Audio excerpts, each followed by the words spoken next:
পরীক্ষা অত্যন্ত সুন্দর ও সুশৃঙ্খলভাবে হচ্ছে এই কেন্দ্রে। আর বিশেষ চাহিদা সম্পন্ন যে ছেলেটি আছে সেটা ৩০৬ নম্বর রুমে আছে।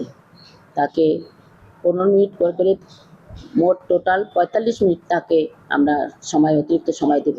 আমরা প্রত্যেকটা কক্ষে সিসি ক্যামেরার ব্যবস্থা করেছি। পরীক্ষা যাতে সুশৃঙ্খল এবং সুন্দরভাবে হয় সেই ব্যবস্থাও নিয়েছি। প্রত্যেকটা রুমে লাইট আছে, ফ্যান আছে পর্যাপ্ত পরিমাণে। পরীক্ষা অনেক সুন্দরভাবে হচ্ছে এবং সুশৃঙ্খলভাবে হচ্ছে।